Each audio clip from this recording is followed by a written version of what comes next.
Life doesn't follow a straight path. Through addiction, heartbreak, prison, and grief, we rise. From rock bottom to business success, healing, and purpose. This is the Long Way Round Show. Real stories to uplift, inspire, and remind you. The long way is worth it. Hosted by Daniel Cook. Stay tuned. We've got a powerful episode ahead. The people that made the most impact in my life in terms of like guidance Yeah. were bikies. Yep. Not all of them. Yep. I don't want to name drop, but I knew one up here in Sydney, and he was shot and killed, and it broke my heart. I love that man. Yeah. Yeah. But him, there's a couple others too that they weren't involved in that life, but it was, I think, the reason why he resonated so much with him. I had a couple of opportunities to sit with him one-on-one, and he was this very notorious figure. Like, I remember, because none of this existed in my world, bikies were a thing in Canberra, but most, at the time, Canberra bikies were kind of like small. Yep. Well, first off, thanks for having me. As I've said to you many times, this is a very, very good thing that you're doing. I think people's stories will resonate, and hopefully it resonates far enough that it helps. But essentially, I'm Josh, 36. I live in Sydney currently. Like Daniel said, I run my NDIS and aged care business up here now. Obviously, it's a very good business. It's a bit of a mess. I got into it because of, I think when you grow up the way sort of we did, you don't like bullies very much, particularly people who have privilege and power, and abusing people who have none. So I naturally sort of gravitated towards it as I found out. I'm also starting a second business, which will revolve around youth work, particularly with neurodivergent kids, as obviously I'm neurodivergent myself, and kids that have had like a rough run and they're just not doing well in school. Yep. I think schooling being such a pivotal part of the outcome of the rest of your life, it's good to get that early intervention in. And I don't want to say the government or the schools, but I just don't think they have the capacity to make significant change or implement things that actually will have impact on the kids that need it the most. I think it needs to come from an external source. So yeah, I've been currently working on that as well. Yeah, great. No, that's really powerful. So let's start at the beginning. Let's unpack your childhood and a little bit about, what that was like, and moving, 50 times and not having stable accommodation, and parents that, may or may not have had drug addictions or mental health issues. And like, a lot of people, unless you grow up in some of them things, like people just think, life, and they don't have compassion for people like that and whatever else. And it's really, I find it so sad when people, they want to say, oh, this guy's a drug addict or this guy's whatever. And, unless you grew up without a mum or a dad or dysfunction or any of these problems, like I'm telling you, if you grew up like some of the ways that some of me and my mates did, like you'd be struggling yourself. So let's talk about that. What was it like for you, sort of, 0 to 15? Yeah, it's interesting. So we grew up, look, it was leaps and bounds, but it was definitely on the lower of the economic side in terms of like always we never had like a stable home. So that meant like a lot of like housing houses, living with family members, like living in a warehouse once out in the middle of Fishwick in Canberra, which is like, at the time, it was just known for prostitution, bikie gangs, truck drivers, yada yada. So sort of just growing up around that. So the funny thing about it is, like, it's funny you mentioned 0 to 15. So when you're a child, you don't realize this is abnormal. You think all of this behavior is what everybody goes through, and you're just sort of getting the shit end of the stick, right? So 0 to say like my early childhood, so primary school. I knew that was something very, very different about me, but I always thought it was through circumstance. So by the time I was, say, in year 6, I've been exposed to drug and alcohol abuse from my parents and my family members. I was sexually abused by 2 family members. So this is all before like 10. Went to about 5 or 6 different schools, so I didn't learn any social structure until I got to high school. But by then, everybody's already cemented in their place. Mm. Um, Untreated ADHD and potentially autism, so it was fucking chaos, right? Just like everybody in that sort of primary school, kids are ruthless, and as you said, they don't understand perspective, right? So if you're the poor kid, the skinny kid, even though I had two brothers, I got beat up a lot. I got picked on a lot. And I just never like it's not to say that I didn't have friends. They were just sort of fair weather friends, in and out, because you sort of get used to just not staying at one place for long enough to develop a long-term friendship. Were you at one primary school for more than a year, or was it sort of like you I know? was actually, Yeah, yeah. yeah, okay, So, so I think from 4 to 6, I was at one. So that okay. was probably like the first time that started to develop like friendships, Bit of right? What I structure in the group. considered. Yep, yep. Uh, So was but it there, what? Sorry to cut you off. no, What go. was it? Were you going to school without lunch in your lunchbox or getting anything like that? Yeah. That sort of like. Look, my family did the best they could, right? So, and you could go.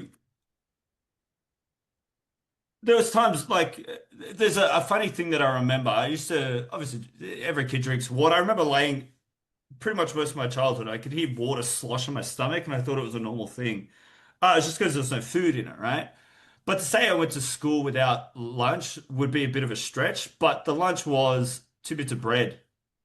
Yeah, right. Okay. You know what I mean? No It's Vegemite, like no cheese, nothing. sometimes, like yeah, sometimes something on it, like maybe some honey. But if you Yep. leave honey in your bag, like I didn't eat the lunch. Like there was, it was always like crushed in the bottom of my bag. Yeah, It yeah. was So one unappealing. maybe something if you were lucky, but bare minimal. Other kids had a nice sandwich and a yogurt, whatever, Canteen. had a bubble Ah, the kids had canteen. canteen. Yeah, Yeah, canteen and whatever else, and yeah, yeah, that would suck. I was lucky. I wasn't the poor kid, but I probably had friends that were like that. You know what I mean? Some of my because in my class, I had I don't know what the right name for it, but we were in like the dumb group, I guess it was called. But there was probably yeah. 8 of us, and you know what I mean. There was probably 3 or 4 of them that were really poor families, and I imagine they didn't have much lunch or maybe 2 bits of bread like yourself. So yeah, Yeah. I Look, it's all understand. it's all kind of relative, right? Like, look, you've probably found this yourself. I've had these conversations with people and I go, I grew up poor, right? People go, I grew up poor too. And you go, huh, okay. I go, how'd you grow up poor? And they go, oh, I didn't get new shoes every year. I didn't get, I had to wear the same uniform twice. And I go, well, not quite. Like I I'm fully aware that there's different levels to it, and I'm fully aware that that there's kids that were much worse off than me. Not necessarily in my school, Mm, but I was aware of it at the time. Like I was very lucky to have that foresight to be like, look, it sucks, but mm. I will give it to my parents. We did have a roof above our head Yep. most of, if not all of the time. I've only been homeless very briefly, and that was when I was older, right? So. Very lucky in regards to food. A lot of times we didn't go for food, but then sometimes my parents would have more money and would get it. Like, But I imagine, you weren't like some kids are playing soccer, netball, cricket, blah, blah, blah. I wouldn't no, imagine your parents would be driving you around all different things like that. So you fuck might have no. had a bit of food, but it sounds like it wasn't, your parents did the best they could, and we're not trying to run them under the bus, but Yeah, yeah, of course. you But it struggled. was, Yeah. but it was fucking dog shit. Yeah. And I think the reason why I'm sort of playing lighter on it in my early childhood is because it gets worse as you get older. Once again, Yep. as a child, you think this is normal, Yep. right? So then I got to high school, and by this stage, I kind of realized I was different. I was one of the weirder kids, Yep. whether that be to, like I said, undiagnosed ADHD or autism. I was very aware that I was different. I Yep. remember going to school on the first day, being like, "You can't be yourself. Yeah. Right. It doesn't work. People don't like you. Mm. You're weird. You do things that don't make sense to other people." And once again, schools being so fucking ruthless, you start to develop it, and then you start doing this thing called masking. So this is where it all starts to become a real problem, right? Because the family life didn't get better. Yep. More drugs, more alcohol. I started getting into it at a young age in terms of like, I think 15, I really started drinking. I Yep. started taking drugs. I started Yep. partying because it was it was a way to get away from my home life. Yep. Two, I thought it was this social thing, right? Like where, oh, by 15, particularly in Canberra, like there's not a lot to do down there, especially when I was growing up. So most people were drinking, partying, like Yep. breaking the law, we were breaking into places, like real Yep. childish shit, Yep. robbing people, Mm. like it just really dumb. And you just kind of go along with the crowd because when you grow up in these environments, you're looking for acceptance. So, My parents, once again, bless them, there was no love. There was no unconditional love. It was all conditional. Like, what could you do for me? And yep. then I will give you something back. So there's a clear favoritism that um, skewed the dynamic in our family to the point where I didn't feel like I was welcome. So I searched for that love outside, right? And I think this is sort of indicative of why people get into gangs, Yep. and why they sort of go down that path because it gives you a sense of belonging, but it also fucks your life up. Mm. So by 15, I was pretty much going out every weekend, 15 to whatever age. Pretty much every weekend I was out partying, Yep. drinking, doing drugs, the whole thing. I was still attending school. I also started working then. Yep. I understood that working gives you money. So once again, this leads into where I am now, where having a work ethic it was created by a sense of necessity because money is nice. Well, I don't Uh, think your parents, by the sound of it, would have been able to enable you with, when you were, say, 15 to 20, they wouldn't have been, no, oh, here's $20 to go out or what no, the equivalent would be. It would have been, it was you actually probably, I the bet other you way were, around. yeah, okay, you were helping them. So you were probably from a really early age, like, I want to get my first job, I want to work, I need some money, I want to be able to buy a nice shirt. And Yeah, so how old were you when you got your first job? I think I was 15. Yeah. I think And 14, 15. even that, like, a lot of kids, they might have a parent to help them drive around to interviews or help with a resume or any of that sort of stuff. It doesn't sound like you would have been doing it all on your own. Is that sort of how it was, or? Look, like I said, we could let's caveat the whole thing by going like my parents did what they thought they could, but it was me doing it by myself, finding my own work. Like yes, I did help in certain situations, but it always came at the back end of something. Yep. We did this for you, you now owe us. Yeah. So I developed this thing around like I only sort of started getting money under control in like my 30s because whenever we had money, it would get taken. You'd have to provide it to the house, right? Yep. Uh, so you were essentially paying for your parents to live. Like my brothers were and whatever. They were making money. They had Centrelink, they had whatever. Yep. But you would kick the money up. But then what this does is like most people with any type of addiction, it just fuels the addiction. Yep. Because, oh fuck, we're getting money now. I don't have to go to work. Yeah. We're So getting money now. I don't have to go outside. what was your first job?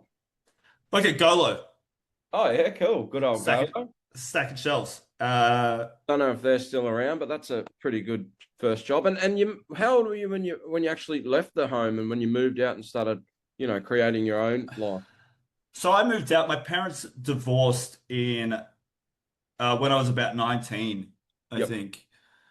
And it became sort of this like push for who had it right. I think a lot of people who've experienced divorce, a lot of the parents have their own perspective on what happened. Obviously, breakups are pretty hard. So then they started playing this silly game of who can get the most attention from the kids and then pit it against. But the thing that did happen was the money outcome didn't change. Like so I still had to pay to cover bills, right? So then at 19, I think I was like, well, if I'm paying this much to live with you, I can just do that to live on my own. So I moved out pretty early. Yep. But with that came even more partying, Yep. even more drinking, doing drugs, girls, that kind of thing. Gotcha. Look, I had a bit of a safety net. I was a musician at the time. Oh wow. Um, so I had a bit of an outlet. I think if I didn't have that sort of outlet, it would have turned out much worse. Yep. It sort We of haven't, forced me to go do things. we haven't spoke about this before, but let me guess what you played, the drums. No, No? guitar. Oh, what'd you play? Guitar, Gu- bass? Guitar. Oh, I very played interesting. both. Like I can Yep. play a little bit of all of it, right? So Yep. I was sort of very lucky in that sense. And look, the band actually did relatively well. Oh, wow. So I think that was a good motivator. But look, it's just like everything, I fucked it up. The glory of it got to me, where the drinking and the girls were more fun than playing music with my friends. And then that sort of eventuated. But like the thing with it is once you're on your own, especially in your 20s, you don't have any authority figures, right? Because I think kids in our cases, we lose authority figures very quickly. We can't trust the schools that we grew up in because they treat you like you're a piece of shit. Yep. So teachers mean nothing. So those authority figures in your life, those external ones outside of your parents, become nothing. I remember I would shit on my teachers. Once again, I think growing up with what I had, I was exceptionally bright in terms of I could read people quite well. So I would fuck with my teachers. Yep. I remember using a teacher's divorce against her to get kicked out of her class because I didn't want to study. Gotcha. So I kept bringing up her divorce. How's your divorce going, miss? And she'd just break down and cry and just be like, get the fuck out. I go, really fucked. Like, it's obviously not very proud of it, but it was just, I was a part of a system where even the teachers fucking hated you. I remember, so like I said, I grew up in a warehouse, for instance. We had this really fucking rundown four-wheel drive. Um, the four-wheel drive didn't start. It was a piece of shit. The gearbox was busted. I remember we had so we'd get to school late. My parents didn't give a fuck, so they just drop and run.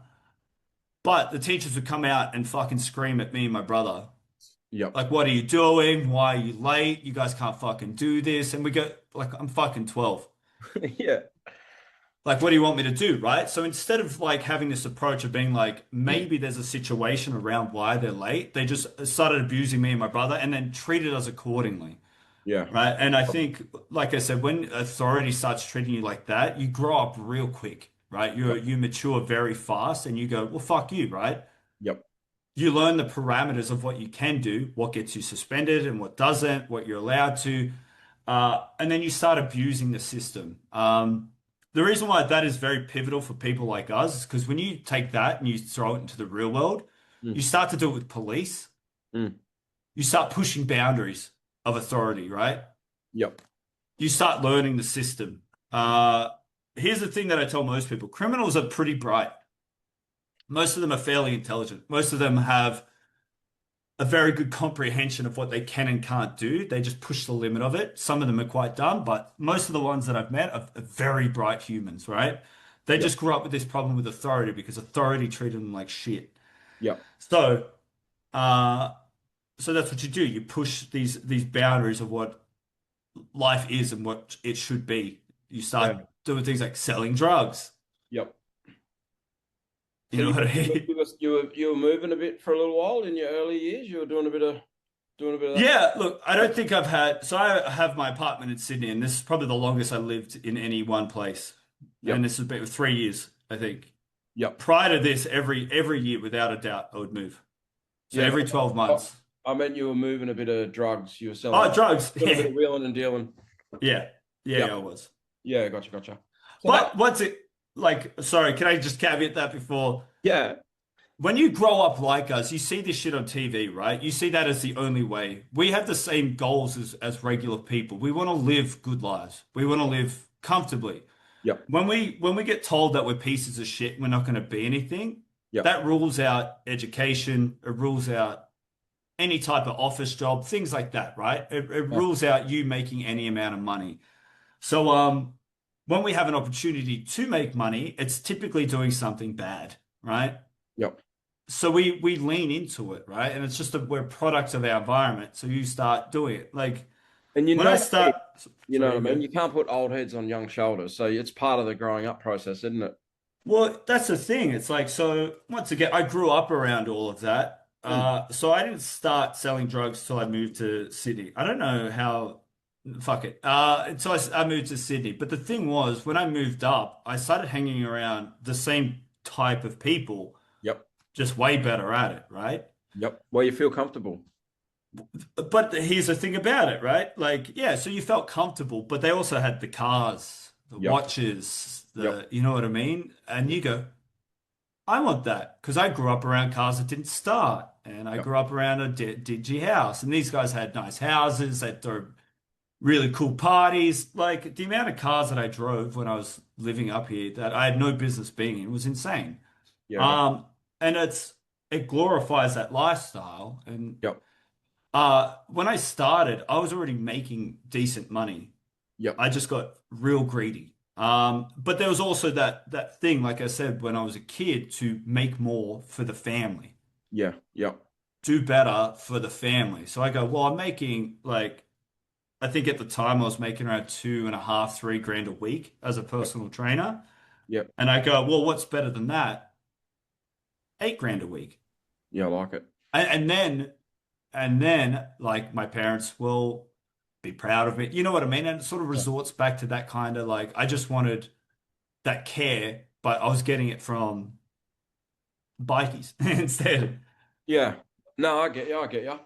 So you were so 19, you sort of moved out of home, then you moved to Sydney and you were sort of running around doing the wrong thing. And were you still playing the music at that time? Are you still in the muso game as well, or? No, so I sort of gave it up when I moved up to Sydney. So there was a junction in my life where I was living in Canberra, so I moved out. So between 19 and 25, moved out, I was partying, I was in the band, I was doing all this. But then I started making like fucking stupid mistakes. Um, I got busted for drink driving. And well, we'll get into that too. The first time I got busted for drink driving, I wasn't even in my car. I made a conscious decision to get out, go back into the club, have a few drinks, and taxi home. Oh yeah. I still got busted. The Oh, cops okay. ripped, like I was at the door of the club and they go, come here. Uh, so here's another thing with authority, right? Particularly if you look and you dress and you present a certain way, and it's particularly if you're in a small town, Yeah. you might have felt this being in Newcastle. Yep. Cops will do this thing where, and not all police are bad, by the way. I've met some great ones. Yeah. Police will throw the book at you, as they say, because they think it teaches you a lesson. Yeah. It teaches you to resent them more. Like for the fact that I was about 25 meters from my car and I still got arrested for drink driving Yep. is It sounds absurd. like I might be wrong, but it sounds like maybe you were doing a few other things and they sort of just wanted to get you for something and maybe they Uh, I'll tell you the story. No. Me and my friends went to my car. yeah. I got in the car and I go, fuck it, boys. I grabbed my wallet out of the center console and I walked straight back to the club. I didn't start the car. I didn't have the keys in the ignition. Yep. Uh, and I like, look, I guess a lot of people would hear this and be like, bullshit. But hand on heart, that's exactly what happened. I got my wallet out. I go, we're going to go back in. Mm. And I got out of the car. Look, I get it from the cops' perspective because I heard them in court and they go, well, you look like you were going to drive and you saw us coming and got out. And I go, impossible, right? Mm. But even then, the judge was like, once again, just playing into that problem of authority. And I think this will resonate with a lot of people because you get very little leeway when you're like us. Yep. He was like, I'm sick of seeing young people in here. I'm going to give you the max, right? So the guy before me blew high range, drove 20 something Ks, was a hairdresser. Yeah. Wow. He got off with court fees Yeah. Wow. just because he was a bit older. You know what I mean? So there's this, you start to gather this perception that like it builds on this, you're a piece of shit. Yeah. And then you play into it. You go, well, if you're going to treat me like a piece of shit, I'll be a piece of shit. So what did you get? Lost your license for 12 months or what No, the max at the time was like 3 months and like $900 fine. But as a 20-year-old, that's a kick in the crutch. Like I almost lost my job. You know what I mean? But it's, and Oh, look, I get it. I see these people on the internet all the time. They go, why aren't you catching the real criminals? mm. I get it. But at the time, you know, it pisses you off. That's a whole other topic. I'm not saying we shouldn't talk about it, but the legal system in Australia, like I could go and murder someone and get 10 years, and you could go and murder someone and get 25 years. Like there's no consistency. And I mean, we're lucky we're not in America, because over there, if we murdered someone, we'd get 125 years. So Well, some people do, some people don't. That's the crazy thing about it. Like I said, we can get bogged into it, but it all plays into public perception is a massive thing. And I think as you get older, you lean into it a lot more. So, like I said, I got the beard, I got the tattoos. yep, I look like I go to the gym. yep, Like I'll reference it back. All right, so I'm a carer, right? yep, I look after my clients. yep. I like to think I do my job well. I went to the bank with one of my clients once. They called the police on me. Wow.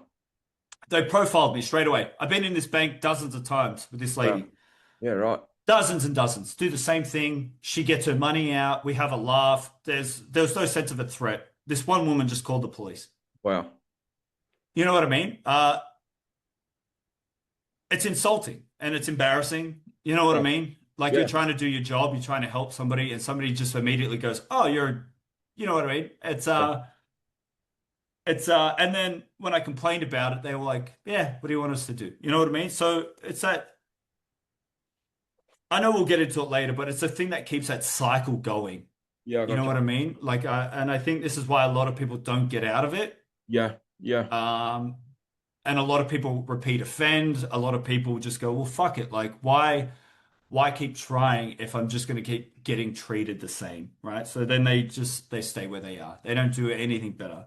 yeah. No, So there's a huge part of that, and some, like I've had different mates over the years, and some of these guys like lose their license for 45 years, or even just how it makes it hard to not get a job with a criminal record and all these things. Like, I mean, I yeah, went to prison about 5 years ago for I had a mental breakdown and assault, but even things like that, like and before that, I hadn't been in trouble for like 10 years with the police, but like some of these things where you may or may not have, had a problem or a struggle or whatever, and then they want to hold you down for the rest of your life, or, it's I've been lucky to break the cycle. You've been lucky to break the cycle, but for some of our mates or whatever, and that thing of like, oh, well, I'm never going to get my license back, or I'm never going to, my resume, or I'm never going to be able to get a job. It's a huge thing. And when yeah. that weight and that heaviness is just so much on you, no wonder people keep doing the wrong thing. Like it's fucking hard, Yeah, look, that's exactly it, right? Like it's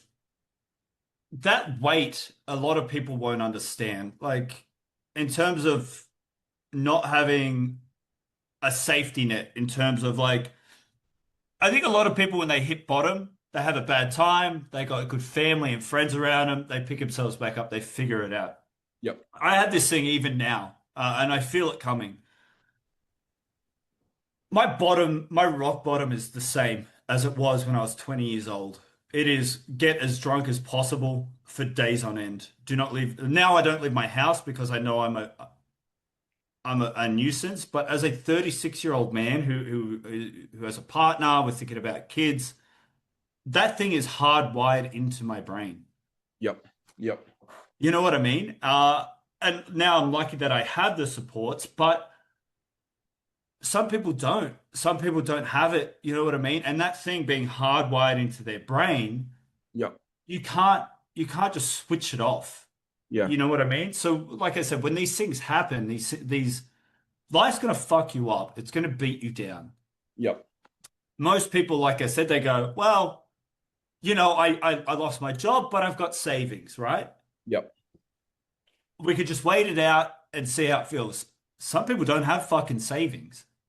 But even Some like people, if you go back to our self-esteem and growing up with, all those struggles, like 100%. even for me, and even right up until recently, like sometimes that overwhelming of I'm not good enough, I'm never going to be good enough, all these different things. Like sometimes it's that much. You just I've got to have a drink, or I've got to have a drug or something. I mean, these days 100%. I'm getting a lot better, and I've got my wife, and I do journaling, and I'm trying to grow and heal and learn. But like, if you don't have any support or you don't have anyone to help you, and 100%. it's a fucking cruel world out there, you know what I mean? But I mean, the reality is like life's what you make it, and we can overcome and we can turn things around. So that's why we're here to talk about that stuff. But it's not a fucking just one day and everything's perfect. It's a real journey, No, real struggle, yeah, that's right. Look, it's a never-ending fight. You'll Yep. do this like uh I've had a lot of people do the same thing. They go, "But look how far you've come." I go, "Yeah." I have this analogy. My former life is home. It's how I grew up. It's this little space inside my head that lives there. Uh, and it's always there, and it's always asking me to come home. Yep. But home is chaos. It's drinking, it's drugs, and it sits there, and it always calls me to come home. And I always tell people it's good to visit home. So what I mean by visit home, obviously I don't do drugs, and I drink way less than I used to. I'll go and I'll have a few drinks, and I put a lid on it, and I go back to my normal life. Yep. I visit home and I leave. Sometimes people can't leave it, man. Yeah. Sometimes people they get so comfortable in the darkness uh that home consumes them and they Yep. can't get out of it. It's I think that's what a lot of people who grew up like we did end up in that cycle. Yep. So I've written down optimist, and I feel like I've always been a real optimist, and I've always loved seeing people succeed. I've always thought if they can do it, somehow I can do it. But I really, from talking to you, I get that same vibe. Do you feel like you've always been like that, like a real trying to see the bright side of things, or is that sort of something you've developed, or how's that sort of come about? Um, I think it like kinda. I think I always assumed that there was a better way to do it. Mm. I always thought like whether that be optimism or just hope in terms of being like, yeah, like I'd see maybe look, there's probably a benefit to when I moved to Sydney and I saw people who grew up like I did driving Ferraris and Lamborghinis, even though they did it through ill means, some of Yeah. them. Yeah. Gotcha. It does give you that optimism in terms of like, well, fuck, they did it. You know what I mean? Yep. So potentially, yeah, I think so. I think maybe blindly optimistic to like it gets better if you work at it. I think if you do that, it gives you hope, but it also gives you room to be hurt as Mm. well. You know, another analogy, I think we start the race, but we start at 100 meters back. Oh, yeah. Uh, Yeah. and you have to go through 100 meters of bullshit just to catch up. You know what I mean? So, um, yeah, I think optimism is probably the right word. I think I remain optimistic. And I think as I get older, I learn that there's setbacks, and those Mm. setbacks shouldn't send you home, and you should be able to keep pushing forward. Optimism is great, but motivation and determination is probably the thing that carries you through as well. Yep. So I'll just mention something quickly where you just mentioned that race in the 100 meters. Have you ever seen it's like a little YouTube short or a little tiny 5-minute video. It's about maybe 50 kids, and they say take one step forward if you had two parents at home. Take Ah, one step yeah, forward. You seen that?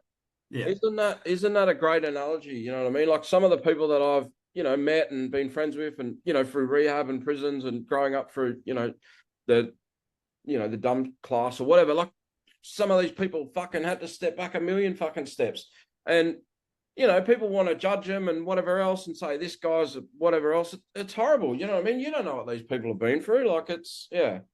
So I find it really interesting, even though I guess that's where that whole, going through tough things and whatever else, it gives you your character and it gives you, resilience and compassion. And it's a great thing, but it doesn't feel fucking great when you're going through it. You know what I mean? It doesn't feel like, Feels like oh, this is great. I'm growing up without a fucking sandwich and whatever else. But yeah, it feels fucking horrible. It's yeah. And when you're a kid, and especially like boys and ADHD and that, like I'm 39, I'm nearly 40, but only in the last 5, maybe even less, like starting to be able to articulate my feelings and my thoughts and know what I'm feeling. And like, I mean, me and my wife, we lost a child probably. I'm sorry to hear that, man. Yeah, no, all good. It was about 9 years ago. My wife had a stillborn, but I didn't even know what was happening. Like, obviously I knew it was happening, but I couldn't, say an emotion or anything like Yeah. so late. I developed so late with my emotional intelligence, and I think that's a real thing. And especially like if you didn't get, helped or shown or whatever, it's a major thing, like to be able to articulate your feelings and know like that it's okay to feel, or it's like, it's just a feeling, not saying that it's not valid, but and these things are things that, I guess we learn the hard way unless we're getting taught it at home. And I don't think we learn that stuff at home, that's for sure. No, definitely not. Like, I still can't cry. Yep. Just doesn't happen. The Yep. feeling comes and it just like that whole thing in your head, like you're a pussy if you cry. That was embedded in you from like, or keep crying, I'll give you something to cry about. Yep. Yep. All this terminology, I think a lot of people in our situation have heard. Yeah. Boys don't cry, shit like that. I can't cry. But you're right. It's like I've only just started learning it now and I've caused a lot of damage. Can we just pause 1 sec? I'm just going to grab some more coffee before we jump Yeah, into no this worries. one. All good, all good. Thanks, man. Yeah. So we've been talking about, growing up and the battles with, not having great support and those types of things. Was there many people along your journey, whether it be at school or after school or in career, that were like, I don't know if it's an older man or an older woman or someone that, you looked up to and they gave you some guidance and, you know what I mean, those types of things and really, really helped you? I don't, I think I searched for it, Hmm. particularly before like I moved to Sydney. I always like kind of looking for a father figure. You know what I mean? Um, there was people that helped, but there'd be more friends. You know what I mean? But like the thing that I got like the most from, like, funny turn of events. The people that made the most impact in my life in terms of like guidance Yeah. were bikies. Yep. Not all of them. I Yeah. not to, I don't want to name drop, but I knew one up here in Sydney. Yep. And he was shot and killed, and it Yeah. broke my heart. I love that man. Yeah. Yeah. Um, but him. There's a couple others too that are they weren't like they weren't involved in that life, but it was I think the reason why he resonated so much with him. I had like a couple of opportunities to sit with him one on one. Mm. Um, and he was this very notorious figure. And like I remember because none of this existed in my world. Bikies were a thing in Canberra, but most at the time, Canberra bikies were kind of like small Yep. rebels. You know what I mean? I'm not saying that they were not bikies, but they didn't have this outwardly thing. They kind of kept to themselves and stuff. So then when I moved to Sydney, and I started at this gym, I didn't know it existed, right? So I just kind of gravitated towards the people that were kind to me, and then I found out he was like the top of the food chain. And I was, you kind of taken aback by it, but I already kind of started talking to him, but he was always like this super kind guy. And I remember I drove him home a couple of times. Um, and all he spoke about was family, like his family and how much he loved him, his kids, how he wanted more, things like that. And I think the reason why that resonated is because like we briefly touched on how he grew up and it's kind of similar and it resonates, but it's like when you see these figures, you just think they're these like big brawny dudes who just, fucking sell drugs and murder people. But he was just like a super kind dude. And I think the reason why that had a lot of impact on me was like, I think it was like, because you grow up in this world of like chaos, that there is no such thing as love and kindness. Like I didn't know what that kind of thing was until much later in life. But to see this guy have this like ultimate love and kindness for his family and his friends, yet have this control of this chaotic life, Yep. sort of like shifted the way I thought. There was other people as well, like don't get me wrong, but for some reason he's stuck with my in my head a lot. Yeah. Um, and it's like it was like a really bizarre thing because he was the head of a biking gang. Yeah. Um, and I didn't think it would make so much of an impact. But when he got shot, like I've had the very unfortunate thing. Like I've been to a lot of funerals. I've Yep. buried a lot of friends and family, and unfortunately a lot, Yep. dozens, which is. But I remember burying one of my friends. He killed himself, and it fucked me up a little bit. But Yeah. when this guy got shot, I was distraught, and I couldn't like not to the like I didn't break down, but for some reason it took me like days and days to comprehend it. And I kind of thought about it for a while, and I think it was because of that, because of the like I don't think. Look, my life probably would have turned out similarly, but my life definitely pivoted after I met him, and I kind of saw that like you can be a good dad, you can be a good partner, Yep. and you can control that chaos that is your world. And I thought that resonated and has stuck with me still to this day. Prior to that, no. I think most look, I've got good friends.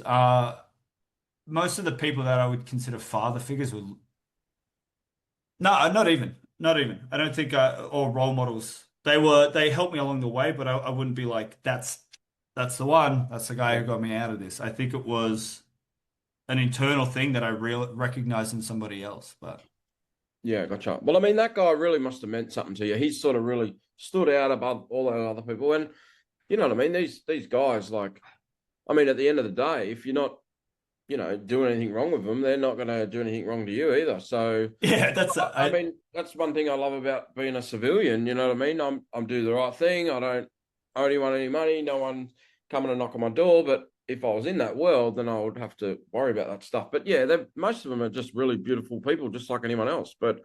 yeah. Yeah, yeah, They it's a lifestyle. They're all acutely aware of what they're doing. And once again, the criminals are very smart. They're very switched on, particularly the higher ups.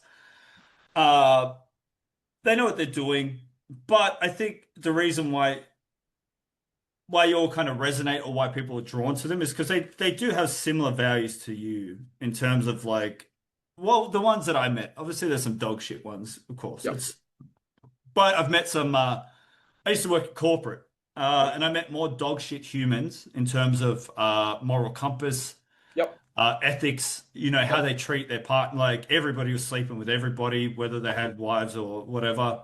yep, But then to have this righteousness to say other people were shit. At yep, least when you're hanging around those types of people, they know who they are. They're aware. yeah, They don't pretend to be something they're not. They don't lie to you. They're not fake. And to me, I think like I like that mm, more. I'm not saying the lifestyle is great, but I could see why I was very drawn to it mm, because it's no bullshit. I think like if we're talking about um,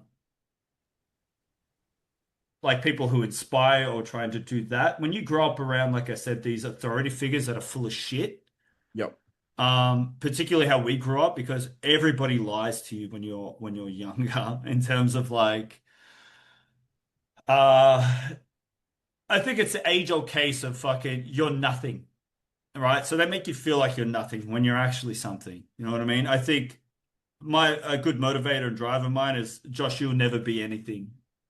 By the time I was 22, I was probably making more money than you know what I mean? That whole yep. age-old case of like I'm making more money than you. I don't need to fucking listen So to this you. is teachers that have said that. Teachers, Or- family Yeah, members, yeah, people, fucking people on the street. You know what I mean? I think it's an easy trope to sort of label somebody. Uh yeah, I think that's just the like teachers in particular. yeah, Teachers are like I said, they're some of yeah. them are shit. Yeah, no, I resonate with it. I remember vividly, like one of them calling me dumb or whatever, or different words like that. And I mean, it sticks with you for the rest of your life. You know what I mean? Obviously, you can learn to not let it, dictate your future. But like for years, like if my wife was sort of saying something and I felt like she was calling me dumb or at work or any of those things, I would really, really, take offense or, you know what I mean? So those early years where, you know, those words of not good enough or stupid or you're an idiot or you're never going to fucking amount to anything. And then we get older and then, we meet this bikie or whatever, and, they're being kind to us, and they're, they've had a little bit of a similar journey, and they're on us a bit of whatever. And it's like, well, fucking no one else gave a shit about me. So, why wouldn't I resonate with these people? I was the same when I was in my sort of, them years between sort of 15 to 25, I guess, but more 15 to 20. Like I was in the graffiti scene, and most of my, friends, they were older guys. They were the guys that have been in the scene, longer. And your role models are guys that are, I guess above you or, ahead of you in the game or whatever you want to call it. But yeah. So we get role models from, different places, and obviously that can be destructive, but yeah, that's just sort of what happens when you grow up and you don't have much support, and you don't necessarily have, pops and nans and uncles or teachers or anyone who's, giving you that love and support that would be, beneficial, I guess. But yeah.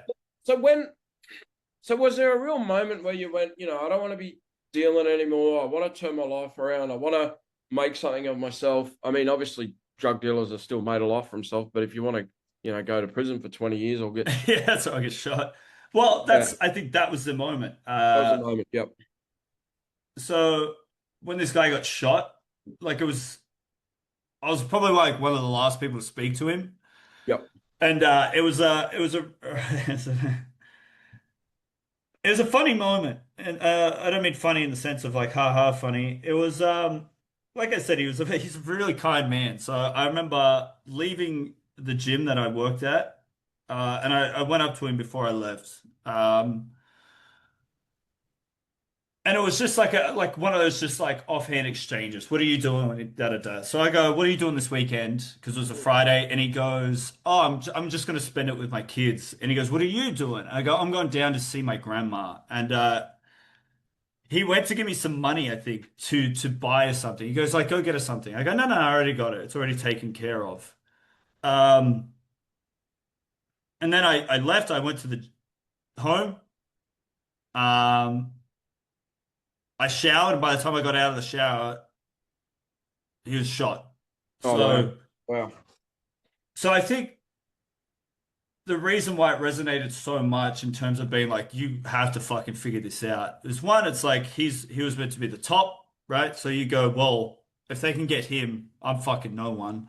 Yep. So this life has a very finite amount of time that you could do anything. And then two, it's like going to his funeral and watching like his family and just everybody being so distraught, and like you kind of go like, what life am I making for myself? Like I got to this point where I moved city, I established myself in a new city. I went from making like $600 a week or whatever running a gym to thousands of dollars, like money that I could never even comprehend, right? Yeah. Having access to doing whatever I want. I could go anywhere I wanted and do whatever I wanted. And it can all be taken away in just in a fucking second, just because somebody didn't like you, right? Yeah. Or the cops bash down your door. Yeah, like things like that. And like and then I go, well, if I can do that, sure. Like, because my thing with him was, it's like, imagine if he was to do the right path, right? Yeah. Yep. He'd still have the same tenacity. He would say still have that same, and he'd fucking. Well, to be fair, he did have legitimate businesses, and they all did well, right? Yeah, yeah. So then I think that was the turning point where I went like you have to figure it out, like and it was also like I'd go home, and I'd talk to my brother and my dad, and they were like sort of hanging around those people, and I go, don't like. But it's glorified, you know what I mean? So I think them glorifying it and having nothing, and then me sort of doing something with myself, and then seeing like my mate die, you kind of go, you have to fucking do something else. Like, can you use that same type of thing that you did to get all this money here? Can you just throw it into something positive? Yep. So I think that was like the real turning point in my life. Plus, also, I was terrified. It was a fucking terrifying moment. I had to sleep on my lounge room floor. Yep. So I thought I was going to get shot. So this guy got shot. It was a bit of a light bulb moment, or you realised this isn't the life for me. I don't want to be, I don't want to be getting shot, or I don't want to be involved, which is, Yeah. I think that's a good thing. I'm glad that happened. And so, like, was it a bit of a process? Did you have to move to a different town? Did you have to get rid of your phone? Did you have to, like, what was that process like? And then how long was it till you sort of started your business after that? And what was that sort of journey like? Look, I moved. I definitely moved, not because of it, but I obviously I left the gym and I just kind of shut down for a couple, I think it was about 8 months. I just fucking went into like this weird lockdown mode. I didn't see or talk to anyone. I just disappeared, right? Yeah, right. What like that probably didn't play into my favor in terms of like circumstances. It probably didn't look great. But I lived through an aspect of fear for a while. I wasn't that integrated into the system to be. I wasn't a big deal. Yeah. You know what I Gotcha. mean? But just on the fringe, which Yeah, I to me gotcha. was more than enough. So there was a period of being like after it happened, about a month after, I went to Europe for 3 months and I just kind of tried to get my life. I was in the point of being like completely shut down and shut off. I was getting sick. I was having anxiety attacks at nighttime, like really bad ones that put me in a hospital. Yeah, wow. Obviously, I was using at the time as well. Yep. So coming like cold turkey off that. Was it mainly Uh, dope you were using, or? yeah, yeah. Yep. Yep. Which is a bizarre thing, which will lead into me becoming an adult in my 30s and getting diagnosed. Um, Okay. Yep. so doing that, like I knew if I wasn't around it, like, and once again, I'm very fortunate to be able to just fuck off to Europe for 3 months. You I'm must have very had a bit aware. of savings from when you were sort of doing a Yeah, bit I had of. like my partner helped at the time, my ex-partner rather at the time kind of helped with the whole process. But yeah, like you have to rewire everything you fucking know because it was a dead stop. It was like this happened, Yep. life's done now. Like that whole ship has sailed. Yep. Uh so then once again, very lucky for that. And then it was a lot of people would probably find this if you're in that kind of, and once again, I wasn't in the lifestyle, but I was around it enough to appreciate some of the benefits, boats, cars, Yep. clubs, unlimited money. Yeah. Um, it's very hard to assimilate back into like regular life. Going back to a bricky's labourer job after you're making thousands of dollars a day, sort of thing. It's tricky. Yeah. It's Someone's like, insane. yeah, you're gonna get $25 an hour for fucking running around the boiling sun with carrying bricks, and you were Yeah, making. I don't know how much you were making, but it sounds like you were making, a lot. well, you It took was- in a week, whatever it was, $1,000 a day, whatever, ten yeah, thousand dollars a day. It doesn't matter. You were doing well. Well, you were making enough money where you weren't. yeah. So Wage living, and now you got to yeah, go back to reality. you barely make a week what you made in a day. Yeah. And it's just like with that goes like, all right, well, I can't do the things that I was doing. Yep. You know what I mean? And I can't go to like, remember just like, you just go to a restaurant, you just fucking order whatever. Like you didn't worry about money ever, right? You didn't worry about anything. Yeah.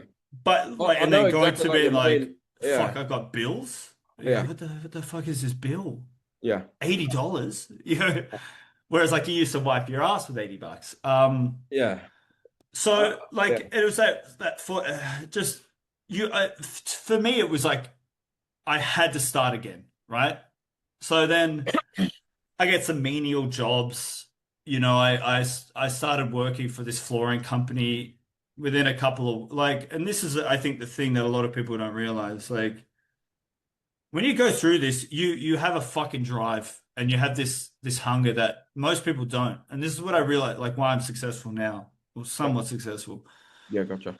I have a fucking disgusting drive. Yep. Weekends don't mean shit to me, right? Because I worked weekends. I'd go out Yep. doing bad things, right? Like public holidays don't mean shit. Mm. Holidays don't mean shit. Like I want to work. Like I take holidays now. I get to the point, I get real tired. I go, I'm gonna fuck off for a week, right? Yeah. I I like it. leave, I come back, I work. So I started at this flooring company at some like this really bad, like whatever job. Within a couple of weeks, they go, do you wanna become a like a project manager? Like Yeah. we think you Right. can do it. And I Yep. go, yeah, okay. So then in that, I started going, fuck, that was easy, right? Mm. Uh, And then I moved back to Canberra. I leave that job. I started running a gym. I started doing my own business again, and I started like just getting money. Right? And I go, well, fuck, doing the right thing is actually kind of easy. Like still having bumps and whatever, like Yeah. little fuck ups, little blowouts.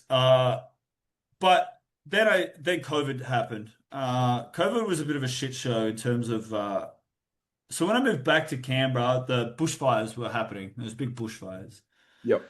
So everything was kind of shut down and locked down already. And then COVID kicked off. Um, COVID kicked off. I started this food business in Canberra. Bit of slow. It's just like a bit of a passion project to keep me busy. And it kind of kicked off. But in the meantime, my dad got cancer. He got stage 4 lung cancer.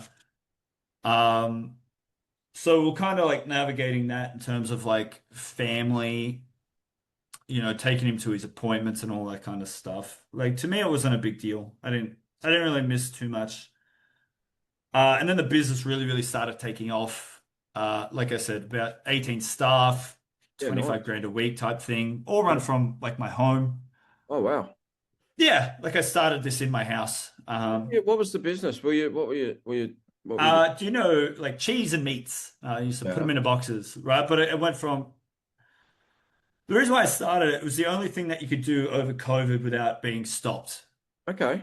So Like I a could, food business, you mean, or yeah. So there was a clause in the law where you could gift giving was allowed, right? I go, well, essential services? I think it was, wasn't it? Or yeah, some bullshit like yeah, that, whatever yeah, whatever it was. So I found a way, right, to get a bit of funding for it yeah, through cool. a government incentive. So that kind of kicked it off.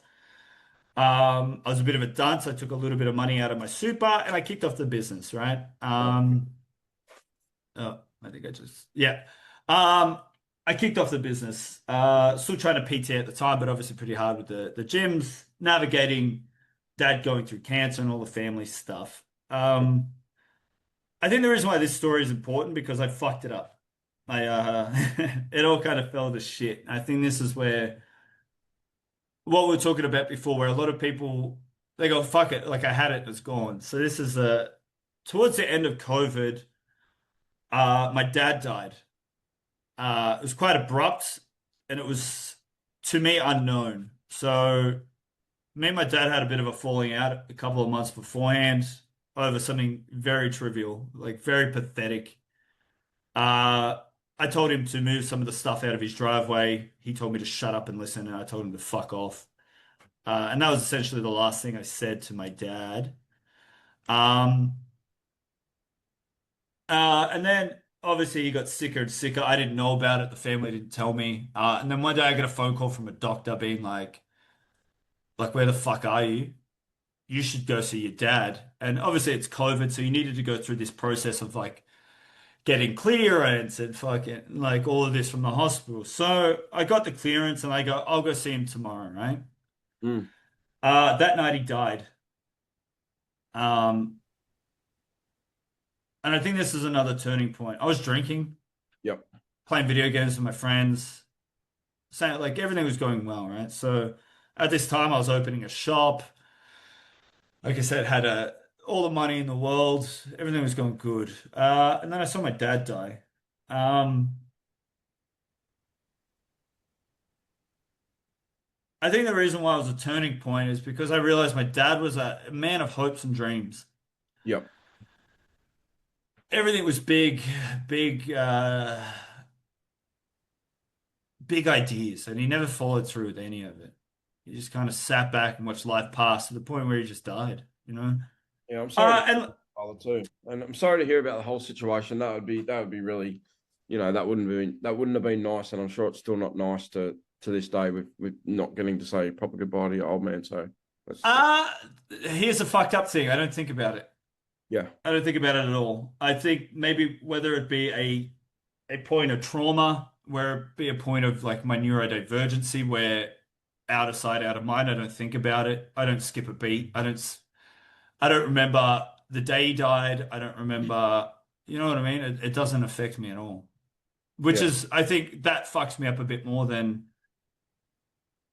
the thing itself being like it should. maybe not being super close as well, and not maybe having as much support as what was probably, Yeah. would have been helpful. Might Look, have I've gone been. to therapy about it. Yeah. Therapists look at it from a very singular point of view, but who knows, right? But look, it's not, I had love for my dad. Me and my dad weren't as that close to warrant me having full fucking breakdowns. But I also experience the amount of death that I have. I don't think about any of them. So Yeah, gotcha. I think it's just a part of life. Look, at the time, I wanted to I wanted to say that I skipped a beat, but I did. Yeah. I went to work the day of his funeral. Yeah, okay. But having said that, I did go out and immediately get fucked up after it. Like I said, that returning home thing, Yep. which I had one day and then I just got back to it. But I think the thing about it was like watching somebody pass away who didn't live up to what he knew he could do. Yeah. I'm cut from the same cloth. He had the same potential I did. Yeah, for sure. About 2 months after that, my uncle dies. Yep. So then we're burying another family member. At this point, like the weight of everything starts to really catch up. Yeah. The stress of the business starts to get to me. The shop's about to open, and I'm getting like flack from people who told me I could do things and then not. Wow. My relationship's fucking melting Mm. because of it. And then my grandma dies. Oh, wow. Yeah. Vector. Yeah. So, and my grandma was like the closest thing I had to what I would perceive as like a family in terms of Wow. not outside of my sister, but like a mother figure. I love my grandma so much. Oh, Like, mate. I haven't had anybody to turn to outside of her, I think. I would go to her for things. Yeah. Just your grandma. That's She's like, beautiful that you had her, you know what I mean? That's really nice. yeah, so and it's like I think that's where I keep like my new company that's revolved around like helping youth is named after her. It's called Breakfast at Dawn.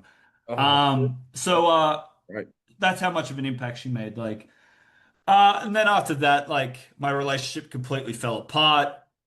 And I got into a car accident. So it's this Wow. 6 months of just my life just you build up this fucking beautiful thing. Yeah, one thing. You have an apartment with a partner that you're about to get engaged to. Like money's good, your family's great, and then you just watch it just slip through your fingers, right? So Ends at pause, eh? yeah, and I think it's like look, I'm not religious, but there's a whole like you get tested, Yeah. and you can't progress to the next stage of your life until you're tested, Yeah. and you get through it. But it leads you to the path that you're on now. After this, I took 3 months off again. It's Yep. once again very fortunate to be able to do this, Yeah. where I get it, not a lot of people do. But in that 3 months, I was just drinking beer, eating burgers, playing video games, Yeah. Yeah. walking people's dogs. You know what I mean? Just getting my head straight. So Uh, before we move on, sorry to no, cut you off. What was no. so I know you said you were doing meat and cheese, but you had 18 staff. Like, what was it? Did you end up with a little warehouse? What exactly were you Or from my apartment. So selling a lot of meat and cheese? yeah, so we're doing about 100 boxes a day. We're doing like events because COVID started to lift, so Oh, we yeah. do weddings, birthdays. So we'd make these like massive charcuterie tables for events, right? Oh, yeah, right. But these are like thousands of like before I got rid of the business, we had a $15,000 order pending. Wow. So would you go out to like local grocery shops, get all the stuff, bring it home, pack it all, and then send them all out? Is that sort of Mhm. started off like that, and then you ended up Yeah, getting people to do Coles. it? Yeah, right. Did you have a little processing plan in the end as well, or? No, so we got to the stage where at the shop where we started to get suppliers because everything was shut down at this point, right? So we had access to Coles, Hmm. and that was it. The business started off Coles. Coles, it was funny because we started this, Coles then implemented it after. Everybody got onto the security boards. Um, but we would make massive orders through Coles. You Like we must would have been, would empty their fucking store. yeah, right. You must have been doing really well with the marketing to get the sales to support what you were doing in a shortest space of time? Like, were you really killing it with like Facebook Uh, or something? How were well, you? yeah, look, the I've been blessed with business. I get it. I think once again, I don't know if it's just this innate ability or it's like I got a bit of brain stuff going on where I can see what the market is and then adapt and then do it better, right? So with me, our marketing bill was not that much. Yep. For a month, it was like $400, maybe 600 if I Yeah, pushed it. It was right. nothing. Yeah, right. Most of the marketing happened naturally, right? It was to me, I weighed it up. It was pretty simple, right? So we're in lockdown. Yep. People are at home. They're bored as fuck, Yep. right? So we kicked off the business with a giveaway. You win a $140 box. All you have to do is like and share. No, I love it. Yeah, that's great. Yep. All right. And then we go, well, that fucking crushed. Yep. We just kept doing it every month. Yeah, Every cool. single month we do a giveaway. It cost us fucking nothing. Yep. People would post and share. But then our boxes were also really nice. Like we made it a point for them to be Instagrammable, I Yeah, I guess. love it. And Yep. it did its own marketing. Most Yeah. of the marketing we did was my own selfish want and need. I wanted to be on the radio, so we got radio ads. Yeah, gotcha.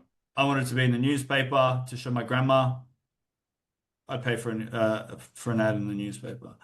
But essentially, like it was a product of the environment. Once And so again, it did was you and have luck. like 3 or 4 vans in the end? Like, what was your 18 staff consisting of? So we had like a couple people making the boxes and then Yep. like 6 delivery drivers, right? So at this stage we were across Canberra, like Wow. into Bungendore, Wow. Braidwood, some of them. Like we started reaching out. Like the next step after that, we're going to start up here in Sydney, right? Yeah, As right. soon as COVID lifted, I was going to come up, start a little base here, and then franchise the business out. So how Um, months did you have? You went from 0 to fucking 18 in what? How many months was that? it didn't take long. So the Yeah, first right. 6 months, we were making like $1,000, $2,000 a week. Yeah, yeah, yeah. After the 6 months, it jumped like immediate, took off. Love Like, it. Love it. yeah. So it just fucking like caught on. I think it was look, like most businesses, if you do it well, I do a lot of like business mentoring. If you do it well enough, it's gonna be slow, and slow is good because that business, for instance, grew way too quick. I was Yeah. very reactive in trying to pick it up. And if you do it well, it'll take off slow, but it will grab and it'll take off really fucking quick. Was that your first business or? Well, so I had the PT business. Oh, So you're a before I PT. moved to Yeah, Sydney, gotcha. I had a boot camp business at about 22. Yep. Yep. And look, I made a lot of mistakes. I fucked up a lot. Well, we all do, isn't that? That's how we learn, eh? Yeah, but that's the thing. Same with business. And I think people in our position, we can see things, and people always ask, they go, why are you so good at business? And I'm not saying I'm the best at it, but I've seen the bottom. I know what the bottom looks like. I know what it's like to go without. Yep. Like for instance, now I pay myself, okay, comparative to what the business makes, I pay myself nothing. I live off bare minimum. Yep. I'm not fearful of what happens if it all goes away because I've seen it before, right? So then that gives me this thing where I take a lot of risk, right? Yeah. And then that sort of pushes the businesses forward, right? So people in our position, we know risk. Yeah, 100%. I don't know if this resonates with you, but I know a lot of people are scared to fail. But me, I failed so much through school. It was like, I'm pretty good at That's nothing. it doesn't worry me. You know? Yeah. So failing is you just learning something, right? Most people Yeah. get to the point where they fail and they go, fuck it, I'm done. And Yeah. I've noticed this, like I said, being a personal trainer for so long, people go, oh, I fucked up my diet on a Friday. Fuck it, the weekend's gone. I'm eating whatever I want. Yep. And then they have this immense amount of guilt afterwards where I fuck up, say, same context as the diet. I fuck up on the Friday. Saturday morning, we're back at it, right? You pick yourself up and Yep. you keep fucking moving. Yeah, I like it. And I think just a lot of people don't have that. The idea of people running a business, that's the dream for most. You want to be your own boss, but people just don't have the stomach for it. They don't get the long hours. They don't get like, you're going to fuck up. You're going to be yelled at a lot. You're going to have people like coming at you from every angle. And I think, like I said, the product of our environment where we've had that. Yeah. People in school, teachers, always, where's your homework? Where's your pen? Where's your bag? Why are you late? What are you doing? Get the fuck out. Do this. Yep. To me, it's nothing now. You know I what I feel mean? like- That my sense of authority has been dulled where if somebody yells at me, I go, you know what? I Jog feel on. I like don't need to people listen. think they need a certain amount of money or a certain amount of skill set or a 100%. certain amount of whatever, and they Yeah. need this so much stuff that by the time they fucking get there, it's so far off in the distance, they're never going Yeah. to start. And I feel like if you just start and work it out, like look how good you did in, 12 months or whatever. It was COVID, you probably didn't, Yeah. you had some skills that you'd learned, but you weren't a fucking food master or whatever the No, word. Then not you at all. fucking killed it. Yeah. How cool is that? That's mad. And then obviously Yeah. went off the rails again and whatever else, and you started Yeah. again, but you didn't sit in the misery or whatever. You had a bit of time off and you started again and you kept going. You just kept going. And that's great. So that was a really cool fucking little business you had. That was It was great. Look, oh, it was a good learning curve. It wasn't I had a lot of plans to build it up, but I was never really passionate about it. Like I didn't enjoy it. yep. I enjoyed the business in terms of like I was learning a lot in terms of what to do, what not to do, how to handle that amount of money. Yep. Like having 100 grand sit in your bank account and being like, don't fucking touch it. Yep. It's a pretty good learning curve. But I didn't like the business. I didn't like the people. Yep. Look, for instance, it's like it's a food business in Canberra. Canberra people are pretty pretentious. I'm from Canberra, so I could say that. Yep. You get complaints all the time about the dumbest shit. Yeah. I didn't, and I still don't have this thing where I can hold my tongue. So Yep. I had one case of we had allocated times for booking 9 to 12, 12 to 3, 3 to 6, right? And you get your box within that time. Yep. Yep. I remember one lady called us and she didn't get it when she wanted it. And I go, you don't get, that's not how it works, right? So she yelled at one of my workers. I told her we had a rule, just bring it back. They yell at you, bring it back, I'll deliver it. And I get out there and she's fucking screaming and yelling. And I go, what's the problem? And they go, this is for my kids. Like, we're waiting for you. My kids are hungry. They're screaming. I go, how old are your kids? She goes, like 6 or whatever it was. I go, you're feeding your kids cured meats and cheeses. I Yeah. go, at like 9:30 in the morning. I go, do you think that's a good idea? She goes, who are you to tell me? I go, well, I'm the owner, right? And she goes, I'm going to tell my friends about you. I go, good. I don't want your business. I go, this is the last box you'll ever get. Yep. We can just ban you on the back end. I go, enjoy your box and fuck off. Right? So they leave, like I had these reviews and you could probably still see them where it's like owner told me to fuck off. I can't hold my tongue, and particularly the food business where everyone thinks they're the best. They know what they're doing. I had a lot of trouble sitting back and watching people complain about cheese. Gotcha. So you mentioned before, you mentioned like business coaching and business mentoring. Is that you mentoring other people or you getting mentoring? What have you been doing in that space? Yeah, to do both. I got a lot of mentoring when I was young. In terms of like how to handle certain things and manage certain things. Now I currently do more like startup stuff. Like if you want to start up a business, I can mentor people in that. And like a setting it side up. hustle? Are you charging for that, or are you just talking about like mates that you've met or different things? No, it's like if I run into people, like if we were to have a conversation, I'll give you a hand. Like I have a couple of clients who started businesses in my PT business. I'll help them out. I have a client in Canberra at the moment for my NDIS business who wants to start a business. I'll help them out. Yeah, I love it. It's probably something in the future once I get like a bit more procedure going that I might charge for, but Yep. I'm all for people starting businesses. Like if that's what you're passionate about and you think you can, Yep. I'll happily help you for free. Yep. If you're a bit of a dunce, I think I'd probably charge you. It's probably a bad work ethic. But I think most people who want to get into business, like after I explain to them, like this is what's involved and it's not happy days. And if they're happy to go along with it, I'm happy to just tell them what I know.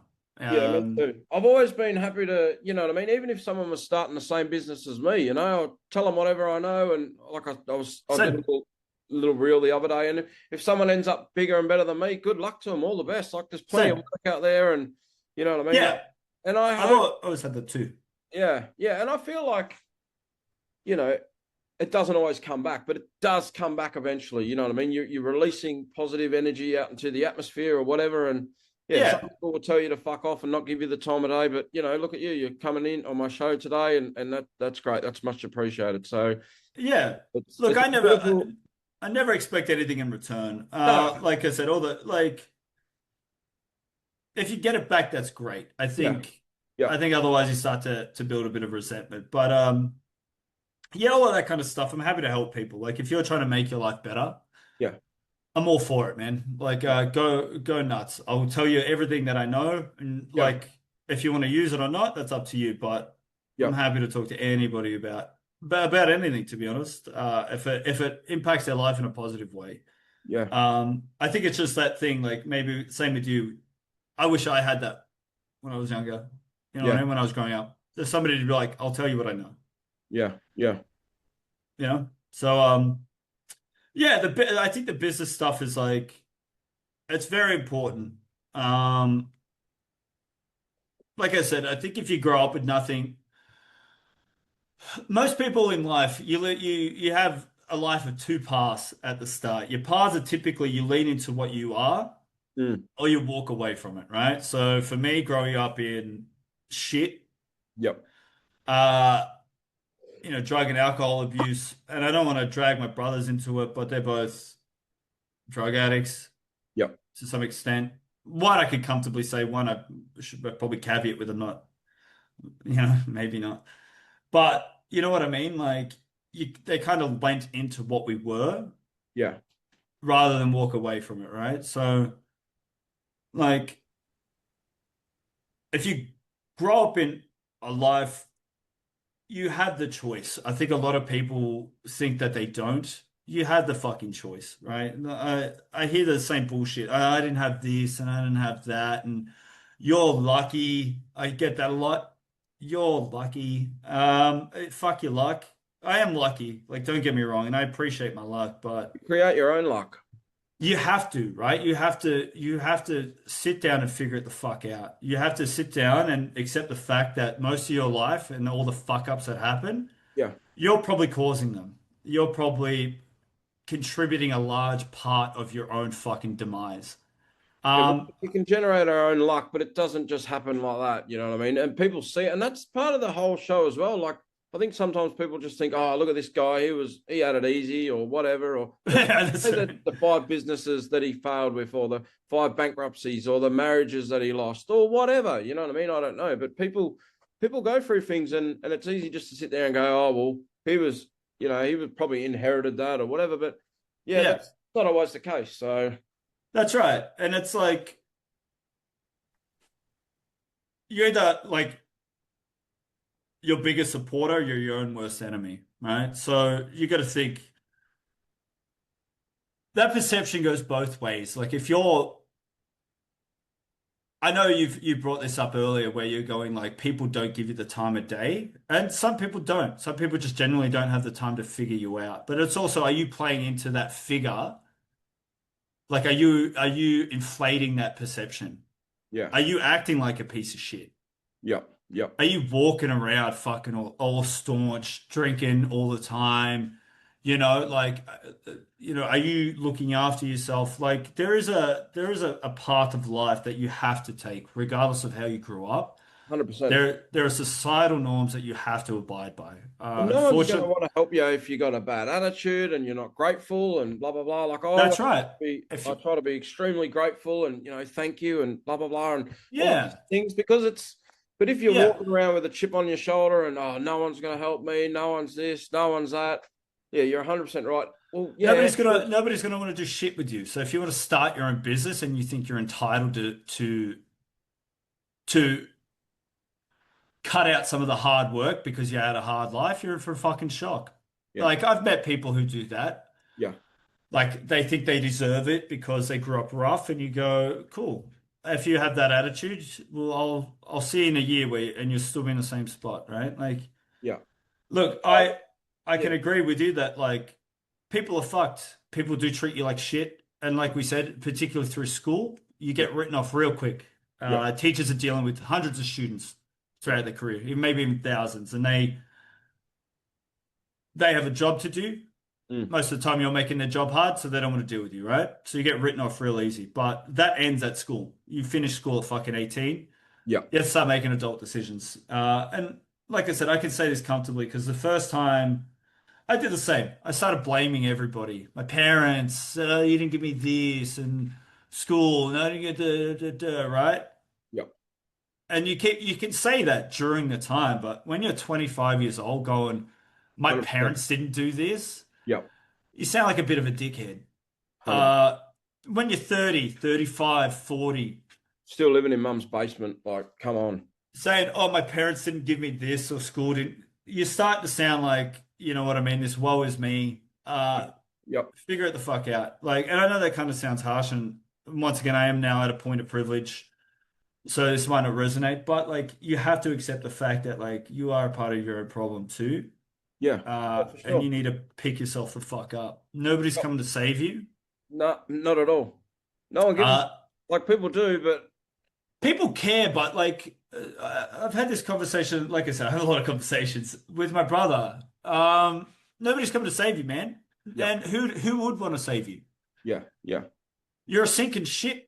yeah, yeah, What, are you going to drag him down with you? Of course not. You had the chance to be saved and you fucked it every time. You know what I mean? Like if you grow up around drug addicts, yeah, people, drug addicts are the same across. And once again, I feel for them. I was somewhat one myself, and I understand the problems that they go through. It took me once again very fucking lucky to be able to do this, where I fucked off for 3 months, right? I left the country. mm, So what I did was I got rid of all the temptation. I yep, still had to go through the process of being like, you need to stop. Like you're drinking too much, you're doing too much cocaine. Relax, right? I yep. had to still go through it, and once again, fortunate enough to remove it. Um, Yeah. So just to summarize, what me and Josh were basically both saying is people do care, but at the end of the day, you write your own destiny. If you're sitting and wallowing in the past, you will. No one's not yeah, going to help you. But if you're doing the right things and making positive moves and walking forward, you will find people to help you. But it people is, will. but it's a real journey. But if you're, you know, you manifest, you're manifesting, whether you're manifesting something positive or whether you're manifesting something unpositive, and you're not knowingly, like unwillingly sitting there, thinking nothing's good going to happen. I'm always going to be a failure. I'm never going to succeed. Well, Yeah, yeah, you're not going to succeed. If I can do it, I can move ahead, I can, push forward. Yeah, you 100%. do it. So this probably leads into the business that I'm in now, right? So I was working in corporate. I moved. I had a good job.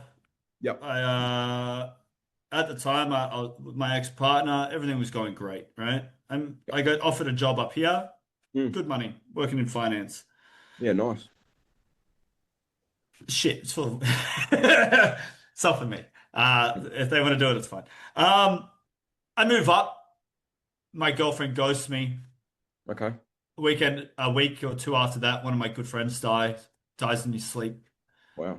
And then about a month after that, I was on the cusp of getting fired. I knew it, and I walked out of this job, right? I just fucking, I couldn't. Hmm. Like being told that I need to put my shit aside when people die, to fuck with my head, right? So all this kind of unraveled, right? And you start to do this repeat. And once again, this is what I understand about people, right? Life fucking beats you down. Hmm. So I started this PT business. It's gone pretty shit. My heart wasn't in it. I wasn't doing as much as I could. Um, I got real depressed, right? Once again, I using the analogy of going home, I went home. I stayed home Yep. to the point I was drinking every day. Um, just wallowing in sorrow, not having a concept of fucking what I was doing. I was still working, but I would try and book everybody in the morning and then I would drink in the afternoon all day. And I'm talking like, and this might not sound like a lot, but they had these like hard ciders. They're like two drinks in one can. I was drinking like 10 of those a day, right? Yeah, that's a lot. That's heaps. Yeah. Yeah. So, and it was just this fucking pity party. And like I said, it's everybody goes through it and I get it. Um, and I was fucking unbearable to be around, right? Like I live with my sister up in Sydney. And it got to the point where she goes, Like, what the fuck are you doing? You know what I mean? And you kind of need that kick in the ass. As somebody comes up to you and they care about you, they're not going to be like, "Oh, you're okay. Mm. Just you'll figure it out." They'll go, "What the fuck are you doing?" You know what I mean? And same thing, like lots of analogies as well. The Mm. shovel that digs the hole that you put yourself in is the shovel that gets you out of it. And that shovel is you. You have to figure it the fuck out, right? Okay. Yep. And it doesn't all come at once. Like this business that I built, yeah, I've been very lucky, but I've used a lot of knowledge that I had from the past where, like you said, when you start doing positive things, positive rolls into positive, negative rolls into negative, right? So negative, lost my job, I walked out, fucking started a PT business, wasn't happy, and then started drinking, started not training, started doing like all this negative stuff, and it rolled into this ball of me just sitting in front of my TV playing video games. Mm. Right? Positive rolls into positive. So you have to sit down, take that long, hard look at yourself, stop blaming the world. Because I was doing it. I go, like, this is fucked. This is the third time my life has just completely fallen to shit. Like it was perfect to shit, perfect to shit. And then I go, get yourself out of it, right? So the shovel digging yourself out. You start putting things in place that start to positively impact your life. For me, it's a gym. I have to go train. I go crazy if I don't, right? When I start training, I start eating better. When I start eating better, I start sleeping better. Right? Once I start sleeping better, I can start functioning like a regular human, right? So I started this business and same thing. Positive starts to roll into positive and you start to get traction. It's not immediate. Mm. It's not easy. Yep. It's it's an uphill battle. But you start to notice things, right? Like your first week, you get a new client, for instance, just in context of this business, right? Next couple of weeks, you get another one and another one, and then you're making a little bit of money. And you go, fuck, this positive is starting to pay off. And you start to do more positive things, right? You start making new friends, hanging out with better people. And then that rolls into more things, right? And then you look back. I look back now, right? In the last year, just for instance, started this business about a year ago. It was me drunkenly with a whiteboard asking my sister questions. Now there's seven of us. We're about to move into an office. We're making close to, actually, probably a bit over 250,000 a year. Beautiful. Well, the thing is, this is not like a boast. It's like that. It it it ravels. That goodness ravels up real fucking quick, and things start to change real quick. Yep. It doesn't change if you keep having that mentality of like, fuck this. Mm. If you keep picking something up and putting it down because fuck this, the world sucks and they suck.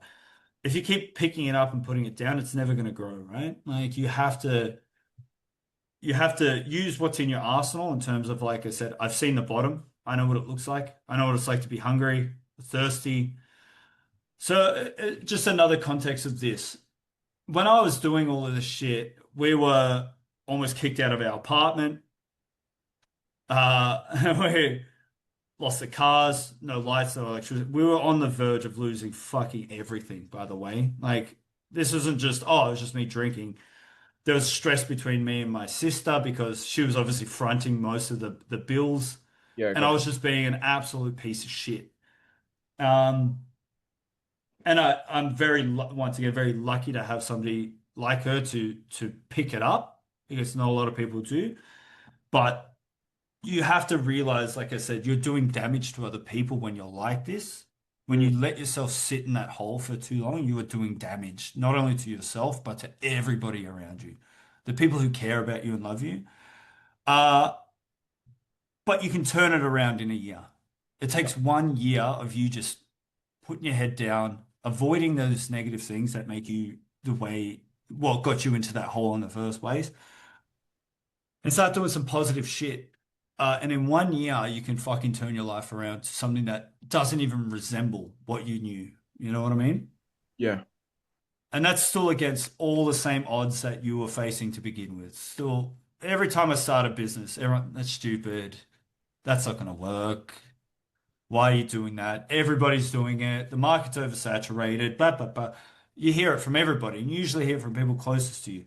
But if Mm. you just stick to what you know and what you're good at, and the thing that drives you, within 1 year, your life will be entirely different. It'll be this life that you can't even comprehend at Yep. the time. Yep. So you guys have got 7 staff now. You're moving into an office soon. You've Yeah, started a program for kids. You've named that after your grandma. Uh, yeah. Tell us a little bit about the youth work that you're doing or that you're getting involved with. What's that going to look like? Yeah, so the idea started, like I said, I know what it's like to go to school hungry. So the idea initially started with like going to like lower income school, like lower income areas, like the schooling around there, and just trying to provide lunch or breakfast once a week or whatever, right? So this is still a concept. And then I think the way I sort of gravitated towards it, like the care business is great. I love the care business and I love helping our clients, but it's not a passion. You know what I mean? I think there's a fire that I haven't felt in a long time. So when I came up with this idea, I go, that's fucking great. Like I felt something, right? Yeah, I love it. So then it sort of stemmed from there. And I go, well, what other challenges did I face in school? Mm. So hungry being one, being being singled out for either being, I assumed it was for being poor, but look, to be fair, I was a shit kid. I finish my work, I get bored, I distract others. You can read all of my reports and they all say the exact same thing, right? So then what happened was I got diagnosed 2 years ago, a year ago with ADHD. I got medicated and my life just fucking snapped into perspective. I had focus, I had clarity. It was this insane change of events. And with that came this thing of what if I was medicated in high school? Yeah. What would my life look like? Because now I'm not destructive. Like before these businesses that I created, most of the time I tanked them into the ground. Yeah. Right. Yep. Because I needed something. I needed to feel. And I would go, well, if I fucking destroy it, then I can build it up again. And building it up feels good to me. So then I started uh some of my friends have ADHD, some of their kids have ADHD, and I started hearing all this feedback. So it started like how I did the care business, right? I started getting feedback and being like, that's fucked. I can do it better. Um, but with the kids, like I said, because I went through it, I resonated a lot with it. Mm. So the idea is the concept, but it's still at a very concepty phase. It's starting to get a little bit of traction. I've done some panels with parents at-risk kids or neurodivergent kids. Mm. And I found that my story resonated with all of them. Yeah. Wow. Every single one of them. I go, that's like I get emails about it being like, that's my kid. Wow. Um, so then I got like, and then once again, that fire sort of it grew more and more. So the idea of the business eventually, this is what I'm hoping, and I'll tell you where we're starting. I want to get into schools regularly. Most schools will have an aspect of kids with neurodivergency or at risk, right? Yep. The reason why I combine those two together is because trauma and ADHD show similar symptoms, Yep. so they can be treated similarly, right? Gotcha. From like a from my perspective, and I think most of these kids, not even their parents understand them, Yeah. and most, if not all of the time, teachers don't understand them. So me and my partner's a teacher. She's a PE teacher. We're trying to create this initiative to just get my foot in the door where, with my background in personal training, I go train them. I give them a role model. I give them purpose and I give them structure, right? Because that's all most of these kids need, right? Yep. But I want to do the thing where I want to feed. I want to set up like a little food bank for kids every Friday Yeah. at Man. schools.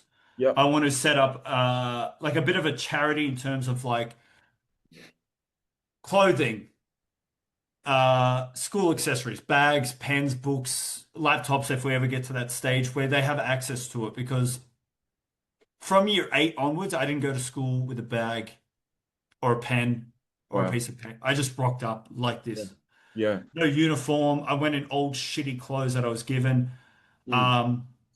Um, like that, going to excursions. I went on very few excursions, right? And I think that's a pivotal part of growing up, right? Because it gives you a life skill that you can be away from your parents, Yeah. right? Because a lot of neurodivergent or at-risk kids, some of them develop this attachment to their parents that they cannot break. Yeah. And then the parents over nurture them. And then what happens is they develop this reliance. And then once again, through high school, it's great. When they're 20 or 30, Yeah. a little less fun.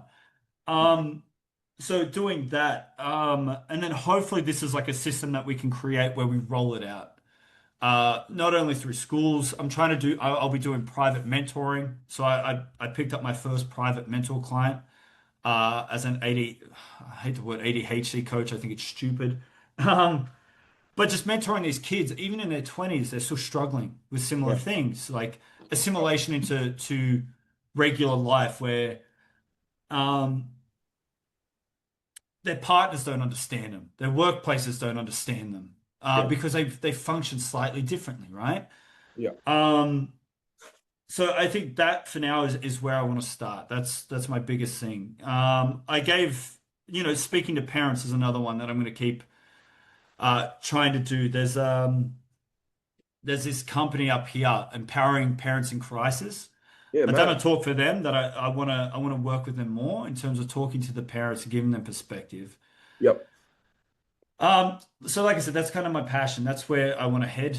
And that's the idea for the business. It's like I said, it's still in like concept phase. We have like a couple of things coming in and out, but that's eventually over the next 12 months. That's where it should Yep. be in the 12 months. So Yeah, I love it. No, that's really exciting, and I'll be, really keen to follow the journey. And I think if there was something like that when I was a kid, you know what I mean, it would have been great because yeah, one, when I was a kid, all I wanted to do was be normal, and being normal ain't necessarily all that it's cracked up to be. You know what I mean? that's But right. if people like yourself and other entrepreneurs, or it doesn't have to be entrepreneurs, like could be just people that are doing okay and maybe they weren't normal, but giving back and going into schools and showing, especially the parents, you know what I mean? Because I think sometimes they might need that little bit of hope. Like, I've 100%. I've got two little girls and they've definitely got some traits of ADHD, but I'm lucky Yeah. that not, like I see, because I'm on some of the ADHD groups and some of the things that the parents are going through, like it's absolutely just chaotic, So 100%. Look, yeah. the parent side of it is such a huge factor. Um, we're onboarding a new client now. Lovely kid. The kid is exceptional. He's so bright. Yep. He's just growing up in a place where nobody understands him. And I was talking to the mum and I go, what we're doing for your son is as much for him as it is for you. You guys Yep. need a break because you could understand these parents, whether it be at risk or neurodivergent, Mm. the parents, and this is where I'll cut my parents some slack. Um, you're getting a lot of feedback from a lot of people who don't understand you as a parent. Why Yep. don't you do this? Why aren't you doing this? Why aren't you punishing them? Why aren't you? It's not the same. Mm. You're trying to punish a kid that's probably well ahead of most other kids intellectually. Maybe not emotionally, maybe emotionally they lack in some regard, but intellectually they're fucking incredibly bright. Yep. Your punishment isn't going to work for them. No. Like, go sit in your room. Mm. Cool. Like for me, parents go sit in your room. Okay, I play guitar. I go sit. I love being in my room. Yeah. You didn't Well, punish me. You've done me a fucking favor. So it's like the parents not only need like a little need somebody to bounce off and understand, but they need the education too. That like what you're going through is perfectly normal. yeah. Similar to our situation, I think we grow up in a world where we think people don't understand. The reason why, like, when I saw the ad for your podcast, like I said, it is very important that people hear this because I think when you're going through it, it's very hard to see the full picture when you're face to face with it, right? Yeah. You think nobody's ever going to understand or nobody else is going through the same situation. Yeah. There's a lots of us. We're just quiet about it because we don't want to talk. Like you said, we have trouble emotionally, we have lower IQs in terms of expressing ourselves, being able to be like, hey, this is not okay. Yeah. Usually we're the type of the way we grow up, it's build it up and explode, Yeah, right? So then 100%. we're the angry, aggro, whatever verbiage you want to put on it. That's what we are to most people. Explosive. When realistically, we just want to be able to talk. So I think with this, with the parents, they get to the similar point where they get a lot of people telling them what to do Yeah, about things they don't understand. yeah. Uh, and that boils over on the parents a lot. Mm, Like, like I said, even with this thing, if we can get to the point where we can do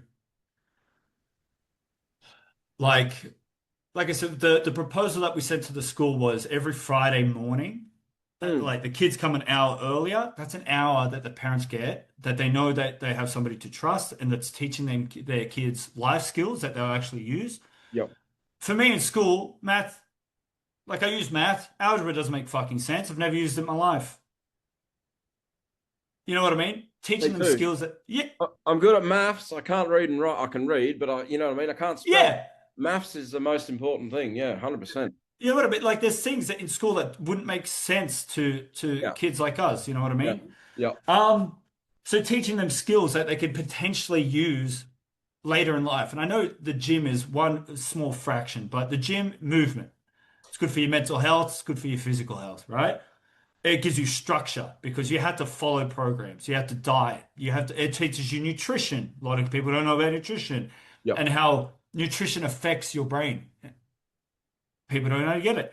So hopefully this can expand out to like, we're doing all day events yeah. and we're doing seminars for parents and stuff. So I love it. look, I'm sure it yeah, will, man. bro. That's really cool, and it's great that it's a passion and it's coming from a place of wanting to help, and I'm sure you'll be able to make some money out of it. But you're giving and taking, like it's what I mean. It's really beautiful. That's great, Yeah, and it's interesting the whole school system. Like we don't want to go right into it now, but like really from the ages of probably 10 to fucking 15, there's no reason why kids can't be learning about business and currency trading and all these different things that you could actually, 100%. you know, like make a life out of, but they're learning about fucking what happened 200 years ago and blah, blah, blah, and whatever else. Yeah. Stuff that like, Look, I want my girls, by the time they're 18, I want them to be able to already be having their own businesses and making money and doing whatever. Like there's no reason why they can't. The school system is not going to teach them that, but I certainly will.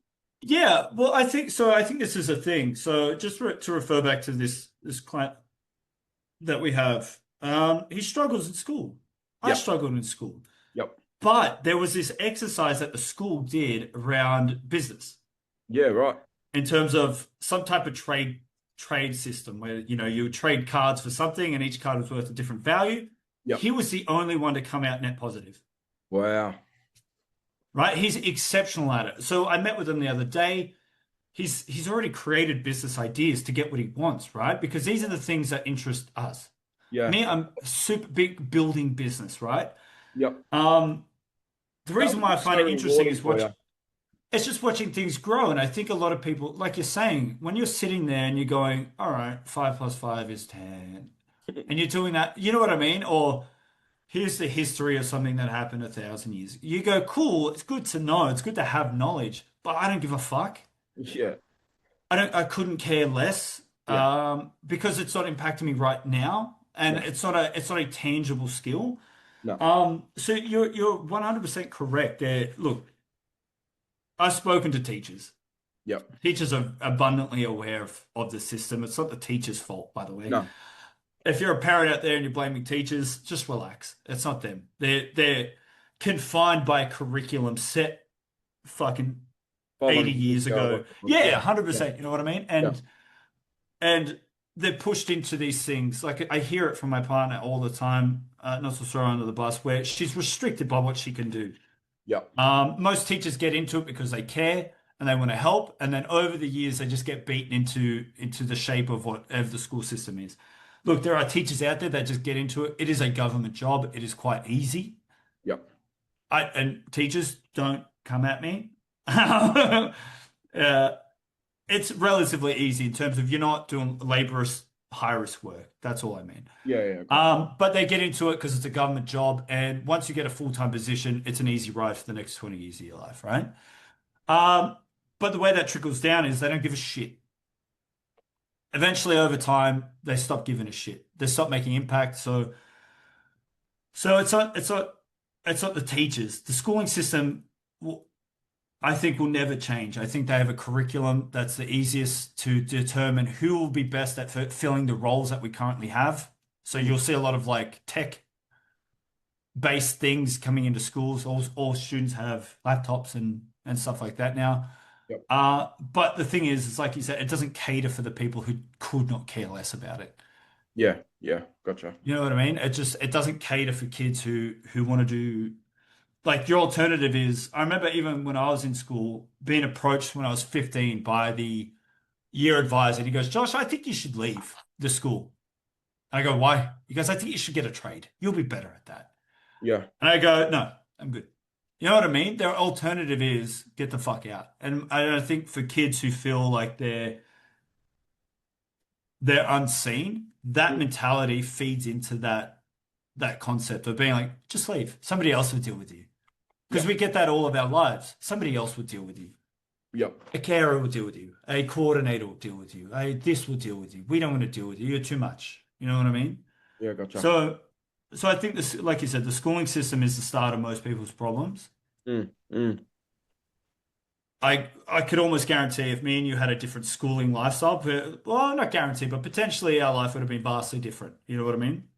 Yeah. If I was picked out of school at say 14 and went straight into the army or straight into something else, or then I had role models that weren't criminals, and you know what I mean? People that I think my life would have been completely different. But it is what it is, and you know what I mean? It's what you can only piss with the dick that you got. So that's exactly. And but we better wrap it up, Josh, because I know you got a busy afternoon. I'm happy for that, man. It's been great chatting with you. Is there No worries, brother.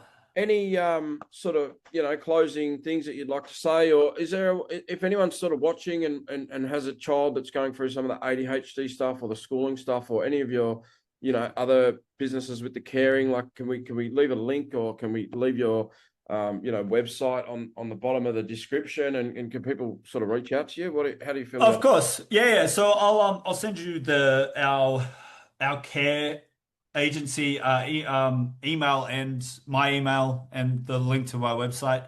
Yep. The youth stuff isn't quite up yet, but it would be called Breakfast at Dawn when it is eventually released, which should be hopefully October. We're up and running with that.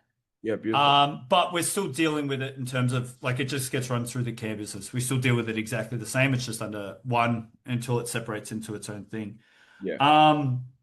Yeah, I'm happy for people to reach out and contact me, particularly if they do have kids who do have ADHD, who do have autism, who parents who are just struggling with it as well. I'm happy for them to reach out. I'm more than happy to chat. I'm not, like I said, I'm not charging people. If you really care, like I'm not gonna charge anyone. I'm just happy to help, and I think early intervention is the best intervention. Yep. So I think my last remarks are like, if you're in a situation like what we just spoke about, reach out. There are people who actually give a shit. People do care. Yep. It's very easy to get caught up with similarity and likeness, but if it's not benefiting your life, and I know it seems like the right idea at the time, but people do give a shit. But you have to give a shit. Yeah, that's right. Yep. That's all good. All right, guys. Well, thanks heaps for watching. If you appreciate the episode, please like, share, and subscribe. Leave us a comment, and we'll sign out there. Josh, thanks heaps for coming on the show. It's been a real pleasure chatting with you. We'll see you soon. All right, bye, guys. Thank you.